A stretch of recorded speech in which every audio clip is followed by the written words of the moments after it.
Nandiyan na po, Nay. Anak, wala naman dito yung ID eh. Puro pera lang yung laman nito. Nasaan yung ID? Tingin niya po. Oh, wala eh. Parang nandito naman po lahat. Kaya nasaan po yung ID? Alam ko po, Nay, nandito lang po yun eh.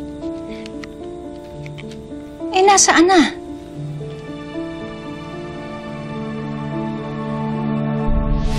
Teka, yung hawak mo. Napulot ko lang itong sobre. Babalik ko sana sa may-ari. Patingin, huwag na. Alam mo, para kang sinanay. Makadamo.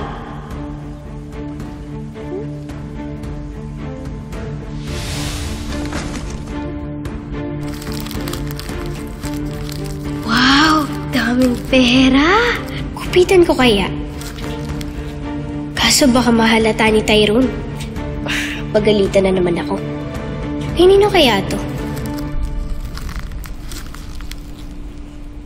Ang pogi naman ng may-ari. Parang kaedad lang ni nanay.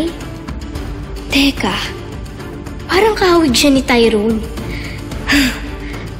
Ganito rin kaya kapogi yung tatay namin? Ganito rin kaya kayaman? Ay, sana nga ikaw na lang tatay namin.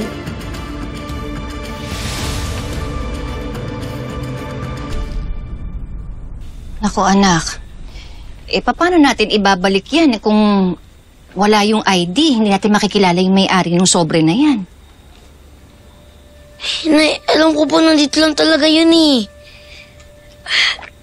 Anak, hindi kaya nahulog? Hanap-hanapin mo na lang, ha? Naku, nasaan na kaya napunta yun? Hanapin mo na lang, baka naman kasi... Ay, teka muna. Nakita mo yung ID, diba? Natatandaan mo ba yung pangalan? Nabasa ko po yung pangalan niya, kaso nakalimutan ko na po eh. Naalala ko po nung nakita ko po sa picture na lalaki po siya. Kaedara niyo po, Nay. Talaga? Hinabol ko pa nga po siya.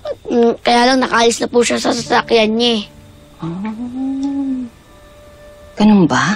Mukha nga po siyang mayaman. Pero nung nakita ko po yung picture niya sa ID, mukha po magkahibig kami. Alam niyo po bakit? Bakit? Kasi pareho kami pogi. Ikaw talaga! Pogi ka nga. Mahina naman yung memorya mo. Bato si Nay. Humirit pa talaga. Basta anak, hanapin mo na lang yung ID ha. Para sa ganun, maibalik na natin yung sobre na yan. Kasi tinan mo anak, ang daming pera oh. Sigurado ko kailangan niya yan. Opo, Nay. Alam mo anak, proud ako sa'yo. Kasi tama yung ginagawa mo. Kapag ang isang bagay hindi sa'yo, wag na wag mong kukunin, wag na wag mong aagawin. Totoo ba yung sinabi mo kanina na magre-resign ka na? Gusto ko lang umiwas sa gulo. May asawa ka. Mali itong nangyari sa atin. Hindi dapat natin hinayaang mangyari to. Buntis po ako? Alam ko lang. Ano nangyari sa'yo? Rasa na lang kung buntis ka.